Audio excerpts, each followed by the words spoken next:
Innal hamdalillah nahmaduhu wa nasta'inuhu wa nastaghfiruh wa na'udzu billahi min syururi anfusina wa min sayyiati a'malina may yahdihillahu fala mudilla lahu wa may yudlilhu fala hadiyalah. Asyhadu an la ilaha illallah wa asyhadu anna Muhammadan 'abduhu wa rasuluh la nabiyya ba'dah. Allahumma shalli ala Muhammad wa ala sayyidina Muhammad. Bapak-bapak serta adik-adik jamaah salat zuhur Masjid An-Nahl yang dimuliakan Allah, pertama-tama kita panjatkan puji syukur kehadirat Allah Subhanahu wa taala. Siang hari ini kita masih diberi banyak-banyak kenikmatan sehingga kita bisa melaksanakan saum Ramadan dan hadir salat zuhur secara berjamaah.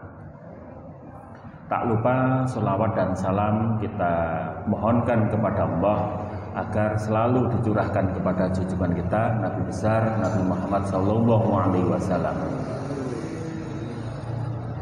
Di dalam Al-Quran ada 3 ayat yang dimulai dengan kata kutiba, bukan dimulai, ada kata kutiba artinya diwajibkan, yaitu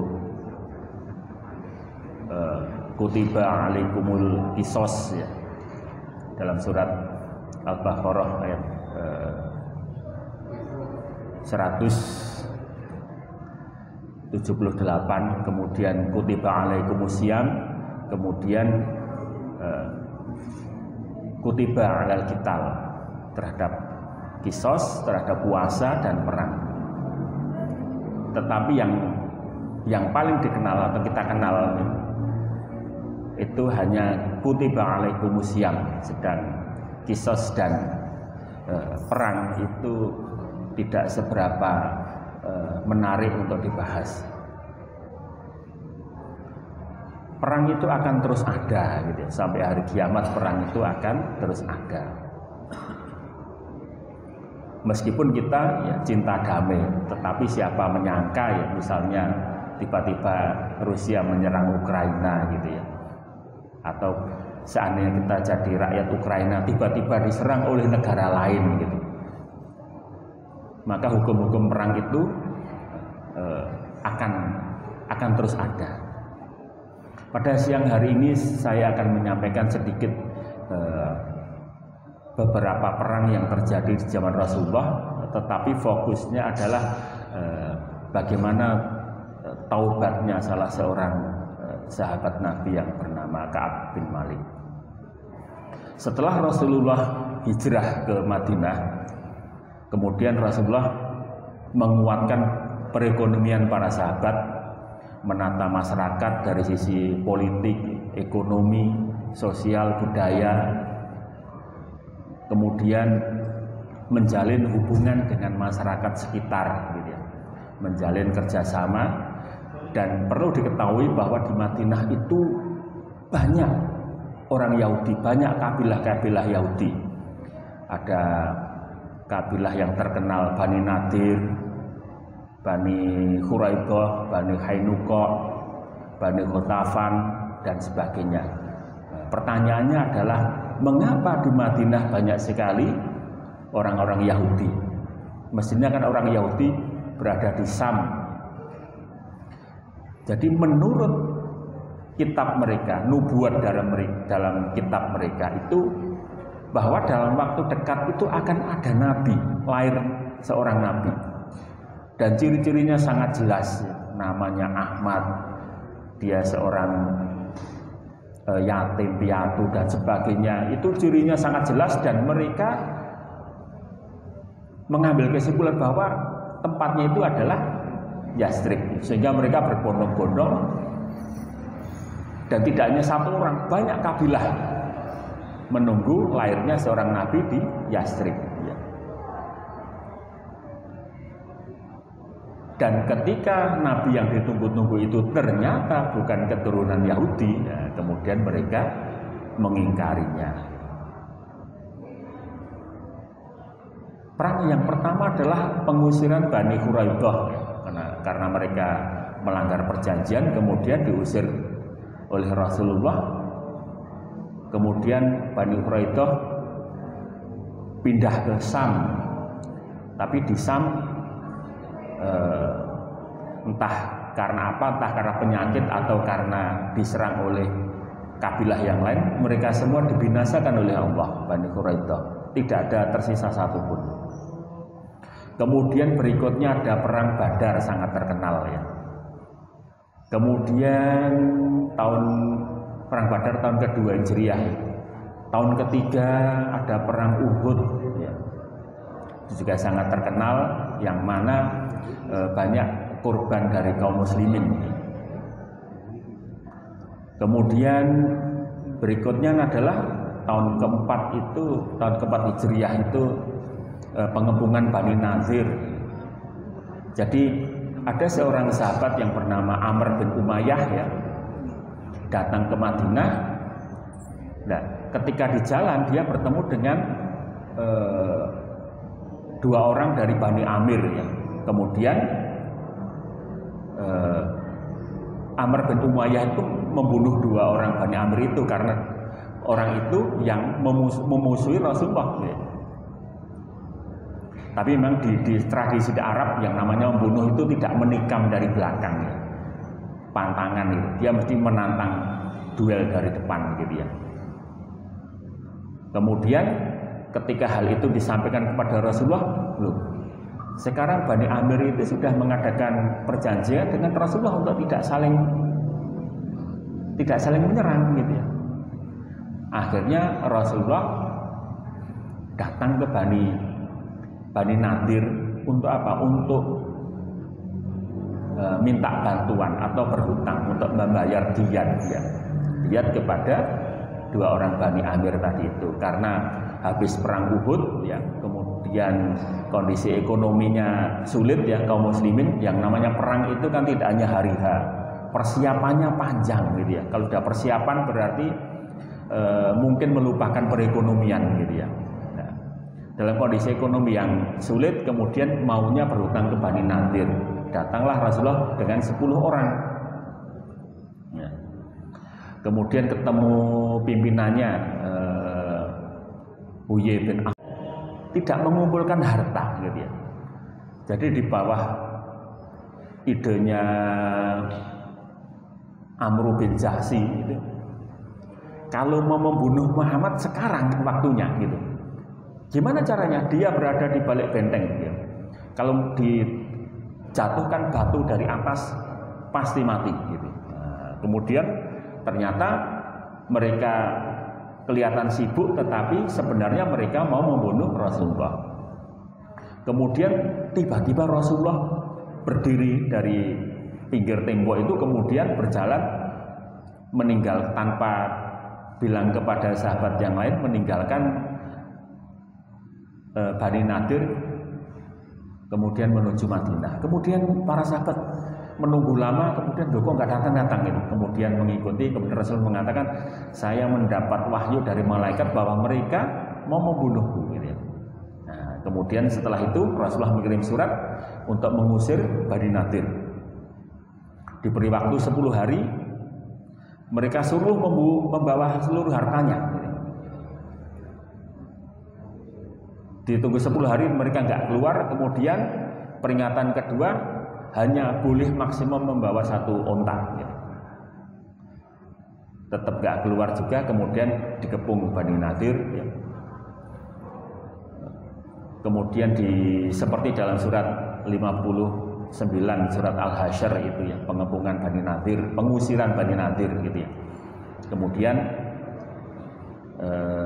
mereka diusir, sebagian ke Khaibar, sebagian pindah ke Syam ya.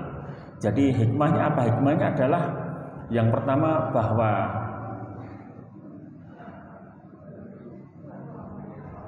orang-orang Yahudi itu ya dalam tanda kutip bermasalah terhadap orang Islam gitu ya, tidak senang terhadap umat Islam gitu.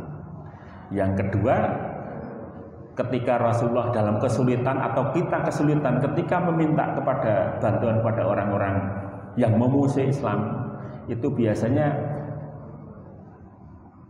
bantuannya tidak tidak ikhlas atau tanda kutip mungkin akan menjerumuskan ke dalam jurang kesengsaraan.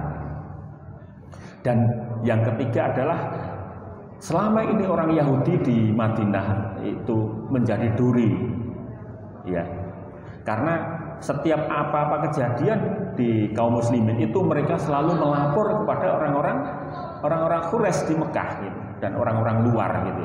Jadi apa yang terjadi di dalam itu bocor keluar. Dan setelah pengusiran itu ya Madinah relatif bersih, kemudian yang ditinggalkan Bani Nadir itu kemudian diberikan kepada orang-orang muhajirin ya.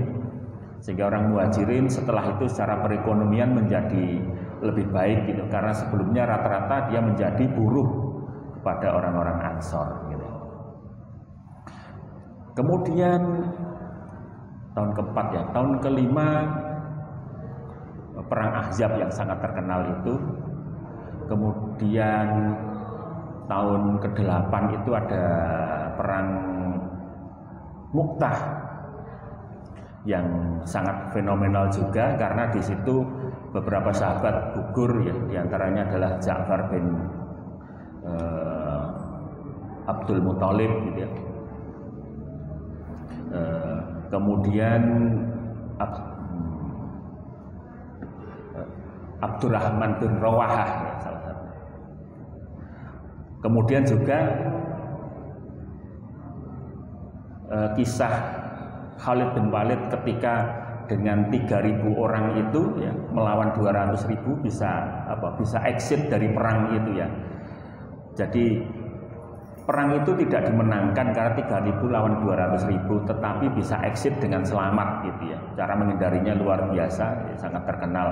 Meskipun kemudian Khalid banyak juga yang mencemooh gitu ya, tetapi itu luar biasa ya. Karena kalau 3.000 itu exitnya tidak bagus, mereka akan diburu kemudian dibantai gitu ya. Tetapi luar biasa, Khalid 3.000 bisa exit dari perang itu dengan selamat. Kemudian kelanjutan dari itu ya, ini yang akan saya ceritakan kisah tentang Ka'ab bin Malik ya dalam perang Tabuk. Jadi Tabuk itu berada di sebelah utara Madinah. Orang-orang Romawi Timur ya, Romawi Timur itu Konstantinopel, orang-orang Arab kebanyakan ya, orang-orang Arab tapi beragama Nasrani. Kalau sekarang Konstantinopel itu ya di Istanbul, itu akan menyerang kaum muslimin di Madinah. Ini kaum muslimin ini semakin lama semakin besar gitu. Kalau tidak diserang sekarang juga, nanti bisa jadi mereka akan menyerang kita gitu. Untuk itu orang-orang Romawi Timur itu ingin menyerang kaum muslimin. Nah, kemudian Rasulullah memutuskan ya. Jadi setelah perang Uhud itu Rasulullah mengatakan selama ini kita hanya bertahan. Setelah ini kita akan menyerang gitu. Rasulullah sampai mencanangkan begitu ya. Kemudian Rasulullah memutuskan mereka mau dihadang di Tabuk ya. Jadi keluar dari Madinah. Kalau kita keluar Madinah mungkin Mojokerto gitu ya. Tapi Tabuk itu jauh ternyata. Tabuk itu kalau dari Madinah itu sekitar 750 km gitu ya. Kalau lewat tol 9 jam gitu ya. Tapi dengan jalan kaki ya. Jadi menghadangnya itu enggak dekat Madinah tapi jauh gitu ya. Kemudian pasukan sudah mulai berangkat gitu ya. Kemudian ada sahabat yang bernama Ka'ab bin Malik. Ka'ab bin Malik itu disebutkan menunda-nunda keberangkatan gitu ya. Jadi dia mempunyai kebun kurma yang sudah siap panen gitu ya. Dia kemudian wah nantilah belakangan saja. Dia memutuskan untuk memanen kurmanya dulu ya sebelum berangkat gitu ya. Kemudian pasukan sudah mulai berangkat, dia melihat oh masih kelihatan gitu ya. Dan terus menunda-nunda sehingga setelah menyelesaikan panennya kemudian dia menyusul, ternyata tidak mudah gitu ya. Dia berputar-putar selama 3 hari 3 malam itu tidak menemukan kaum muslimin yang padahal jumlahnya sangat besar gitu ya. Nah, akhirnya kemudian dia kembali ke Madinah. Di Madinah hanya ada orang-orang munafik, orang-orang tua, wanita, anak-anak gitu ya. Dan ternyata di Tabuk itu tidak terjadi perang ya, karena begitu kaum muslimin berangkat ke Tabuk, kemudian orang-orang Romawi itu mengurungkan niatnya gitu ya. Ini kalau nekat perang kemungkinan akan kalah gitu ya. Kemudian dia lebih baik mundur dari Tabuk kembali ke Konstantinopel. Rasulullah kemudian berada di Tabuk selama 10 hari. Kemudian juga mengadakan kerjasama ya, dengan kabilah-kabilah sekitarnya yang belum masuk Islam, kemudian baru kembali ke Madinah. Seperti biasanya begitu pulang dari perang itu Rasulullah kemudian menuju ke masjid, sholat 2 rakaat ya. Kemudian setelah itu orang-orang yang tidak ikut berperang itu berdatangan mengajukan permohonan minta pengampunan gitu ya. Di antaranya adalah seorang sahabat yang bernama Ka'ab bin Malik. Ka'ab bin Malik menceritakan bahwa dia karena sibuk dengan kebunnya, menunda-nunda, kemudian sudah berusaha untuk berangkat tetapi terlambat. Kemudian orang-orang munafik membuat alasan-alasan yang semua diterima oleh Rasulullah. Oke, baik perempuan-perempuan, orang tua itu langsung dimaafkan oleh Rasulullah, kecuali 3 orang ya. Di antaranya adalah Ka'ab bin Malik, kemudian Murarah bin Arabi, kemudian Hilal bin Muawiyah. Nah, kemudian ini diberi hukuman. Hukumannya apa? Hukumannya orang lain tidak boleh menegur atau menyapa. Bahkan kalau mereka 3 orang itu mengucapkan salam, tidak boleh dijawab. Kemudian para sahabat itu menangis. Ka'ab bin Malik itu hampir tiap malam tidak tidur. Menangis bertaubat. Bagi kita, apakah kesalahannya sangat besar? Kesalahannya kan masuk akal ya. Karena panen, karena tidak ada yang panen kebunnya gitu ya. Dan dia juga tidak ada niatan untuk tidak ikut berperang. Dia ikut gitu, tetapi terlambat gitu ya. Tetapi itu oleh Rasulullah dihukumi itu bersalah gitu. Dan Allah juga mengatakan bahwa dia bersalah. Dan dilakukan Ka'ab dan 2 sahabatnya itu tiap malam gitu. Kemudian setelah 40 hari kemudian Rasulullah mendatangi Ka'ab, kamu harus berpisah dengan istri dan keluargamu. Ka'ab bertanya, apakah saya harus bercerai? Tidak, hanya berpisah saja gitu. Dan kemudian di saat itu kemudian datang utusan dari Raja Ghassan yang menawarkan tawaran yang menarik. Wahai Ka'ab, kamu sudah ditinggalkan oleh sahabatmu Muhammad nih. Kalau kamu pergi ke tempat kami akan berikan kamu kedudukan, kami berikan harta juga. Tawaran yang menarik. Tapi Ka'ab tetap tidak mau. Ini fitnah apa lagi ini? Dan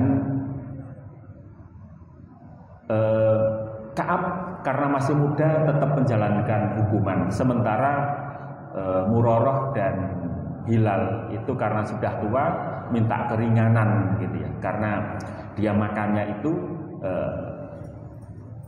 karena fisiknya sudah lemah itu tergantung dengan istrinya gitu, dan mereka diterima, tinggal Ka'ab menjalani hukuman sendiri. Kemudian pada hari ke-50 ya, kemudian turunlah ayat di dalam surat At-Taubah ayat 117 sampai 119. Laqad taballahu 'alan nabiyyi wal muhajirina wal ansaril ladzina tabauhu fi sa'atil usrah min ba'di ma kadza yazighu qulubu fariqim minhum tsumma taba 'alaihim innahu bihim raufur rahim. Sesungguhnya Allah telah menerima taubat Nabi, orang-orang Muhajirin dan orang-orang Ansor yang mengikuti Nabi dalam masa kesulitan. Setelah hati segolongan dari mereka hampir berpaling, kemudian Allah menerima taubat mereka. Sesungguhnya Allah Maha Pengasih lagi Maha Penyayang. Kemudian di ayat berikutnya yang artinya, dan terhadap 3 orang yang ditangguhkan penerimaan taubat mereka, hingga apabila bumi telah menjadi sempit bagi mereka, padahal bumi itu luas dan jiwa mereka pun telah sempit oleh mereka, serta mereka telah mengetahui bahwa tidak ada tempat lari dari siksa Allah melainkan kepadanya saja, kemudian Allah menerima taubat mereka agar mereka tetap dalam taubatnya. Sesungguhnya Allah lah Maha penerima taubat lagi Maha Penyayang. Di ayat 119, ya ayyuhalladzina amanu taqullaha wa kunu ma'asyadiqin. Hai orang-orang beriman, bertakwalah kepada Allah dan hendaklah kamu bersama orang-orang yang benar. Jamaah salat zuhur yang dimuliakan Allah, ini taubat yang luar biasa yang dilakukan oleh Ka'ab untuk kesalahan yang bagi kita mungkin bukan kesalahan yang besar, tetapi yang dilakukan Ka'ab itu luar biasa. Selama 50 hari hampir tiap malam menangis bertaubat kepada Allah, kemudian hingga taubatnya diterima oleh Allah. Dan di bulan Ramadan ini, bulan pengampunan ini, mari kita melakukan atau memohon ampunan, bertaubat kepada Allah dengan sesungguh-sungguhnya taubat, dengan sungguh-sungguh seperti yang dilakukan oleh Ka'ab bin Malik, dengan melakukan sebuah pertaubatan yang luar biasa. Dan mudah-mudahan nanti di akhir Ramadan semua dosa kita diampuni oleh Allah Subhanahu wa taala. Wabillahi taufiq wal hidayah. Assalamualaikum warahmatullahi wabarakatuh.